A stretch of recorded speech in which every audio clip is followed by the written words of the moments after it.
Hi, this is Joseph Fink, etc. A couple things. First, exciting news. We are today releasing the live recording of our crossover live show with the Thrilling Adventure Hour at San Diego Comic-Con. Now, this is an hour and a half of new material from both the Night Vale and Thrilling Adventure Hour universes with guests like Will Wheaton, Molly Quinn, James Urbaniak. I don't know, there's like 30 people in this thing. It's huge, and it's available for pay what you want on nightvale.bandcamp.com or on iTunes for $1.99. And of course, our last two live show, which is also hours of new material with amazing guest stars, are still available as well. Second special news. We will be taking a short hiatus from normal episodes during the month of November because, well, it's been 2.5 years of doing this continuously and we could use a short break. We will still be releasing episodes during November, but they will be extra bonus content rather than the usual non-extra, non-bonus content. And then we will be right back to our usual episodes on December 1st, so just a heads up about that. We are just a couple weeks from our Europe tour. Oh, Jesus, we're just a couple weeks from our Europe tour. Well, tickets are still available and for sale right now in Dublin, Oslo, Copenhagen, Hamburg, Amsterdam, Cologne, Munich, Berlin, and one last show in London on the 9th. Welcome to nightvale.com. Click on shows. We will be in you soon, Europe. New on the Night Vale store. Night Vale Scorpions and Desert Bluffs Vultures football shirts. Root for your favorite team at sports, or if baseball's more your thing, Spider Wolves team shirts. Also, I don't know if these will be up on the day we release this, but very soon, Night Vale and Desert Bluff throw pillows, and this is very exciting, a Night Vale lab coat. We also have a ton of other stuff that have come out in the last couple months, including Mostly Void Partially Stars shirt that you just, you should see this thing. So welcome to nightvale.com and click on store. And hey, if you like what we do here with our show and you want to help us fold ourselves smaller and smaller until we are nothing, until we are gone, please consider signing up for a small monthly donation. We really do depend on all of you. Those who donate a little more get a special personal audio thank you from Cecil himself. Go to welcometonightvale.com and click on donate to do that thing. And this has been Joseph Fink. Hey, thanks. Let me be brief. Let us all be brief. Let us briefly be. Welcome to Night Vale.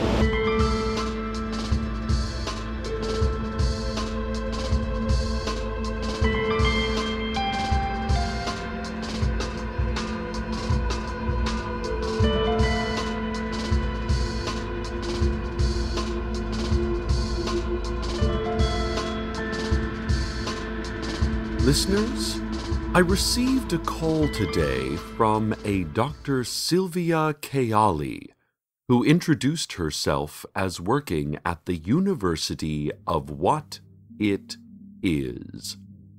I told her I had never heard of that particular learning institution.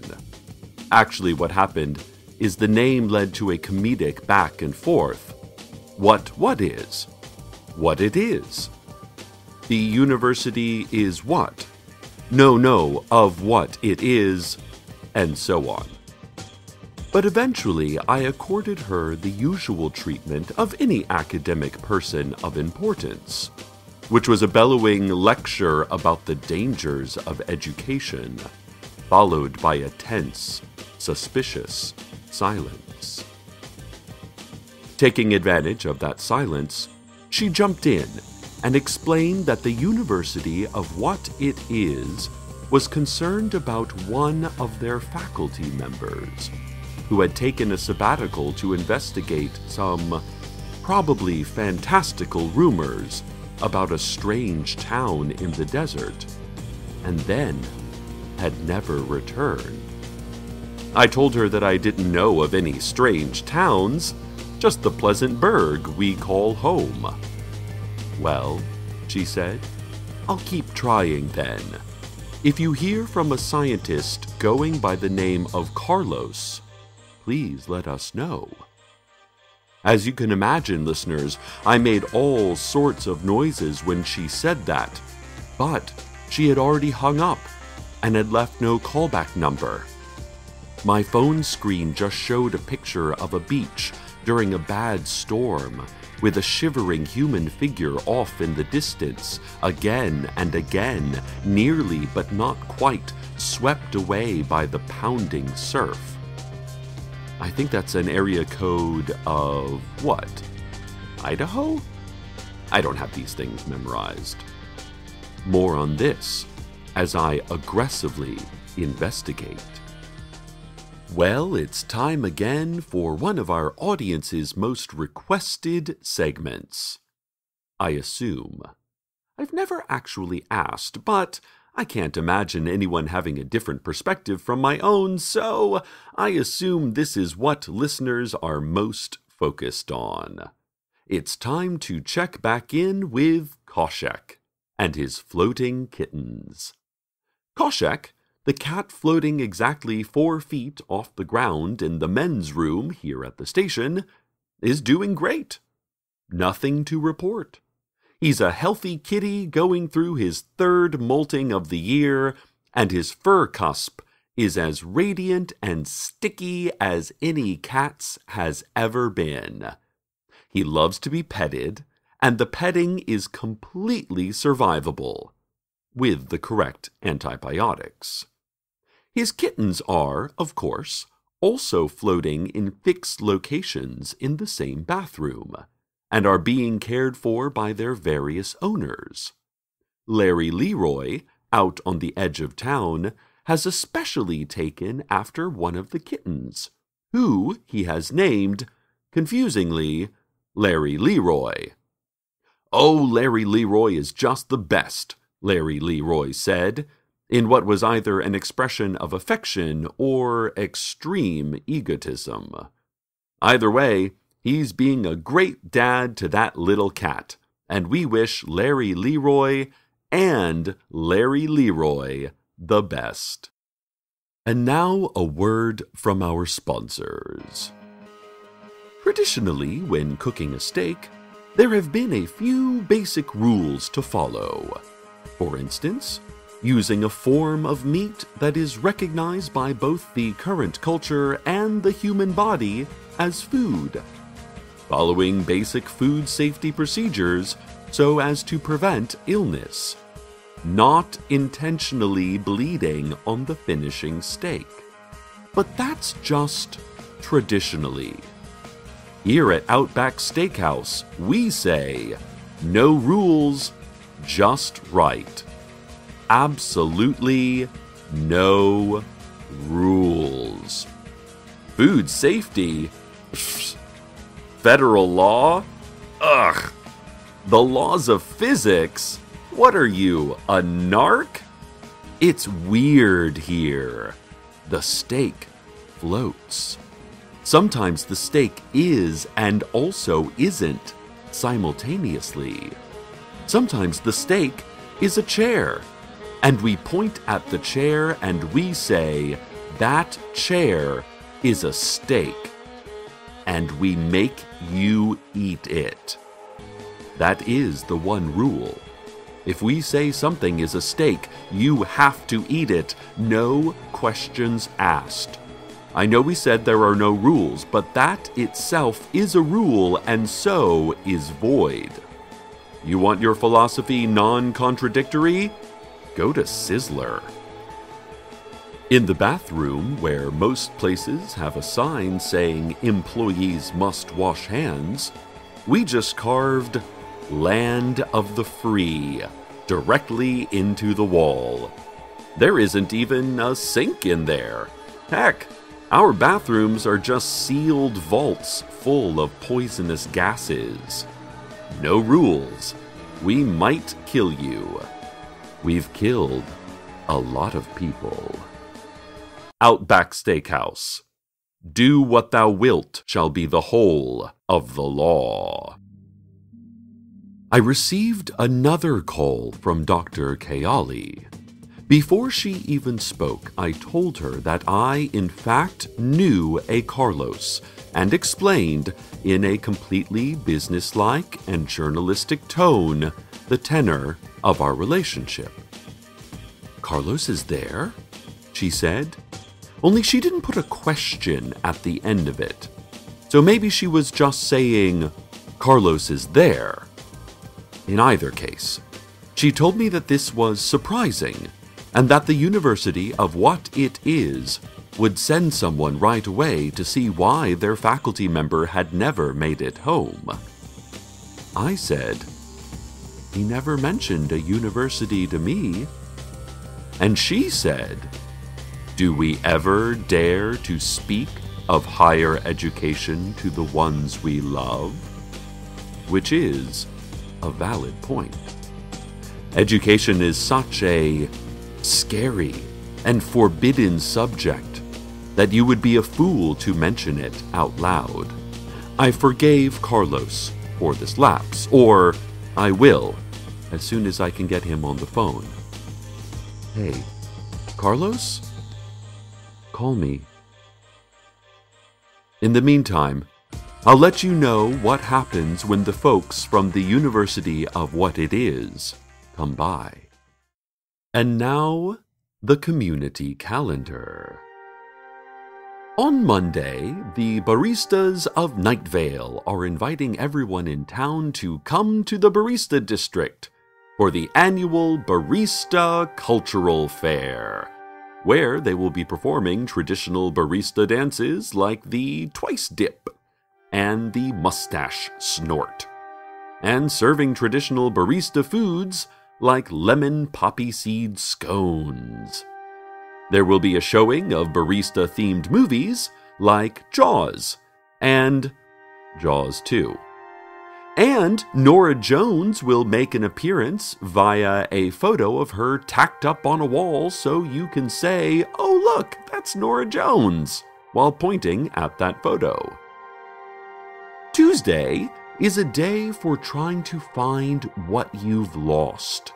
Tear through your house, dress in clothes you haven't worn in years, reenact situations from your childhood, and try to get them to turn out differently. You will get it all back. You will finally have lost nothing. It's all possible, and it's all healthy.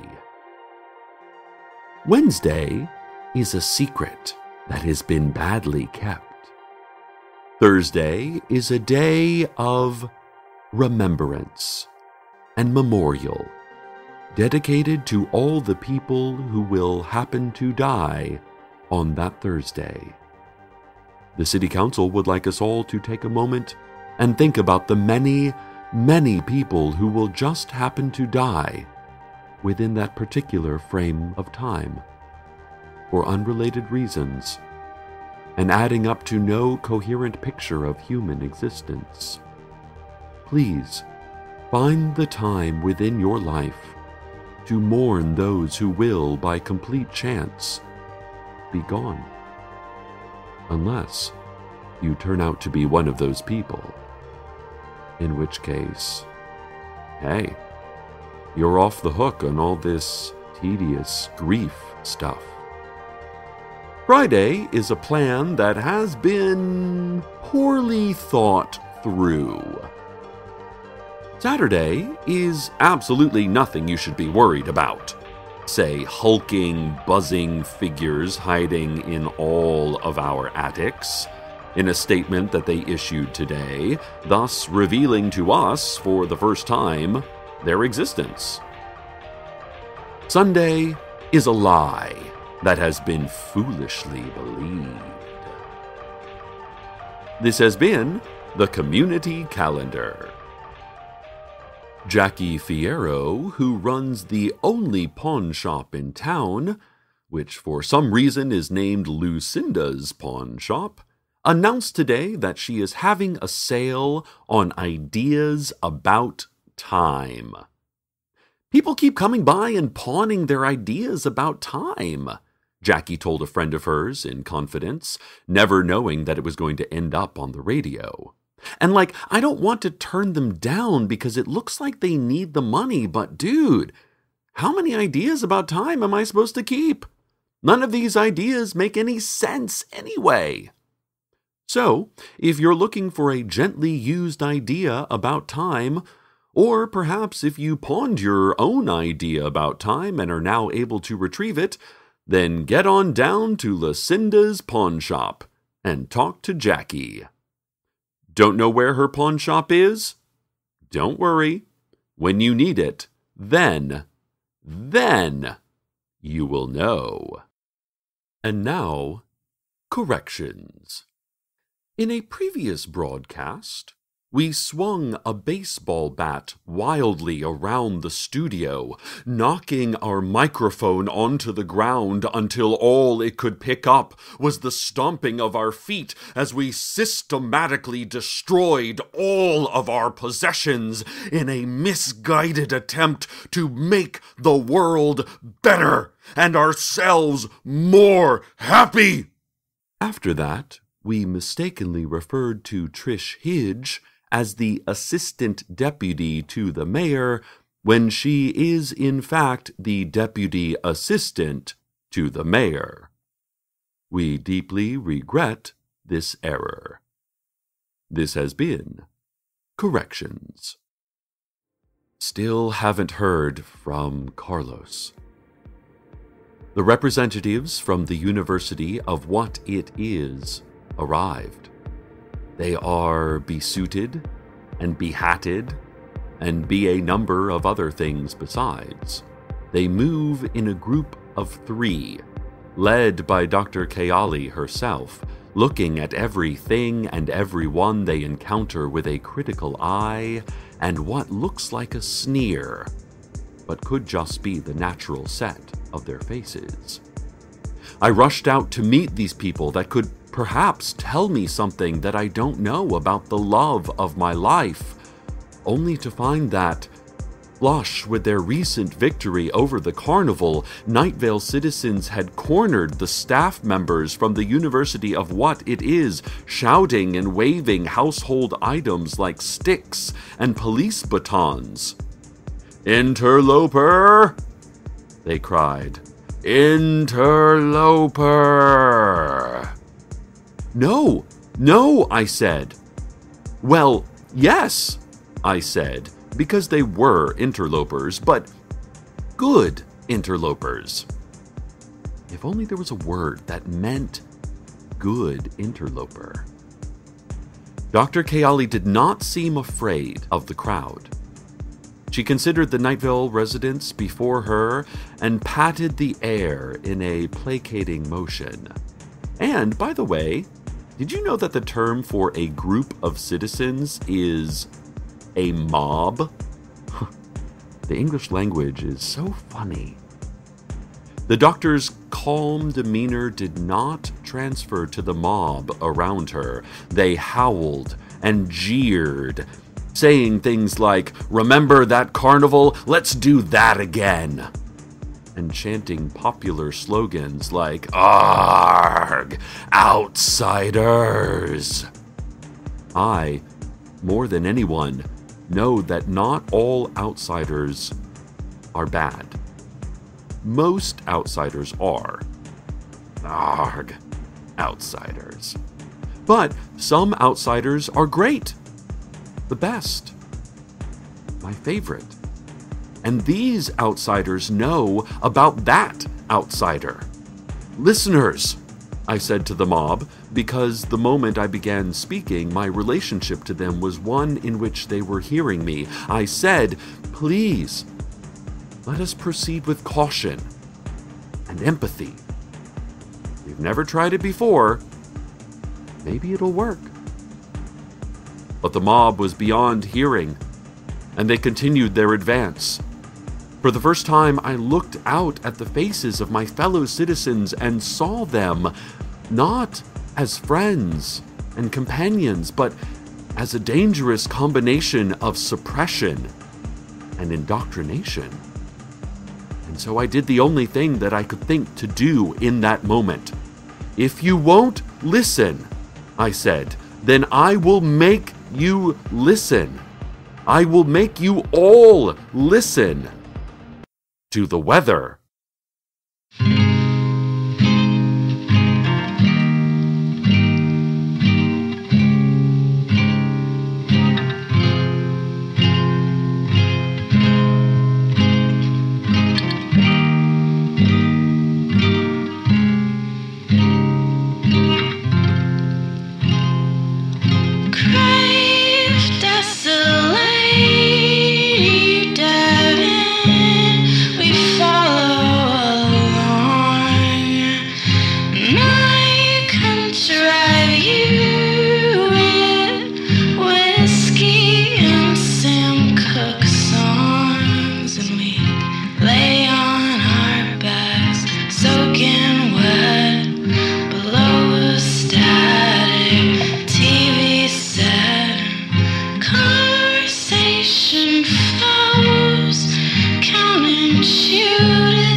It's real quiet. I don't care. Darting with moonshine, truth or dare. I say just what I'm thinking. Second guess instantly. You laugh at me. We stick to our slow motion memory. It's 1 in the morning and 90 degrees.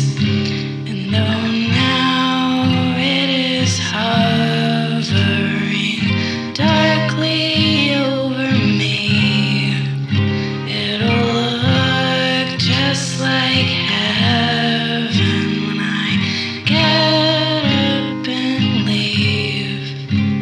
You're a ghost and I can't breathe.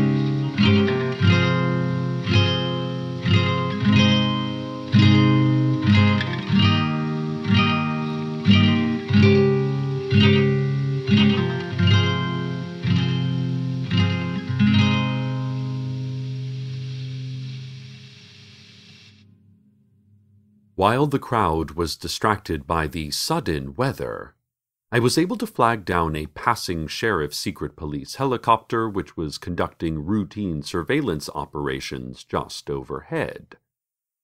I explained to the officers inside, all of whom were wearing loose-fitting gowns and Richard Nixon masks, that I was in need of a lift to the radio station for important community reasons. They did not respond, but they also did not do anything else, so I hustled the representatives from the University of What It Is onto the craft, and we left the hostile mob listening docilely below us. "Please tell me everything," was how I casually started the conversation with Dr. Kayali. She blinked. "That would take a long time, and I feel like much of it would be things you already know," she said, continuing. "For instance, tying shoes, operating your own tongue, feeling insecure, and other things. You would know these things already." I clarified that I meant everything about Carlos and her university. And this is what she said, as we hammered our way across the sky. She actually shouted it to be heard over the rotors, so this is what she shouted. She shouted that she is from the University of What It Is, and that they have been looking for some time for a faculty member named Carlos, who is a professor of science. He has been missing for decades, and they were getting very worried. They had no choice but to hire a new professor of science, but it isn't going well, because the guy they hired is a new media artist interested in collage as it intersects with social media, and he isn't even sure what science is. They don't know why they hired that guy. It had somehow made sense when they did it. She told me, in a quieter voice once we had landed near the safety of the station, and had decided that the sheriff's secret police were not going to prevent us from leaving the helicopter, she told me that if this is how our town treats outsiders, then Carlos is in more danger than she thought. I told her that Carlos wasn't treated that way, that he was well loved by everyone, and especially loved by someone. And she said, sure. But she didn't sound like she believed it. And then she said that there was much she needed to do, but that they would make sure Carlos found his way to safety. And they were looking forward to him taking back over the one class they have on science, because the new media artist guy is really messing it up. She said she had to go, but gave me her card in case I ever wanted to get in touch with her. I imagine that I definitely will. So there it is. So many questions, so many possible answers, and like the title of that much-beloved picture book classic, how many lies? Listeners, I do not know everything about Carlos, and he does not tell me everything. That is okay. We are not one person. How lonely that would be. A couple who has made themselves one so completely that they are once again alone. We are two people, separate, unique, and joined only where we choose to join. I don't know what is his affiliation truly to the University of what it is. Perhaps I will never know. But I can know about the taste of food he has made me, or the feeling of his hand in mine, or the absence of his hand not in mine.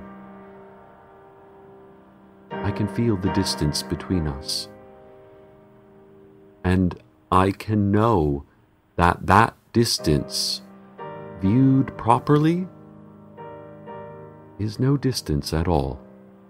But still, I think I'll keep Dr. Kayali's card handy, just in case I ever need her or what she knows. And that time may come. Certainly, so many other times I never even thought possible have come before it. Stay tuned next for a loss of words, an absence of silence, some noise, and then, perhaps, meaning. Good night, Night Vale.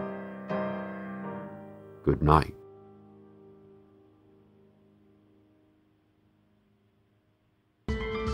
Welcome to Night Vale is a production of Commonplace Books. It is written by Joseph Fink and Jeffrey Craner and produced by Joseph Fink. The voice of Night Vale is Cecil Baldwin. Original music by Disparition. All of it can be found at disparition.info or at disparition.bandcamp.com. This episode's weather was Catfish by Waxahatchee. Find out more at waxahatcheemusic.com. Comments, questions, email us at nightvale@commonplacebooks.com or follow us on Twitter at Nightvale Radio. Check out commonplacebooks.com for more information on this show, as well as all sorts of cool Night Vale stuff you can own. And while you're there, consider clicking the donate link. That'd be cool of you.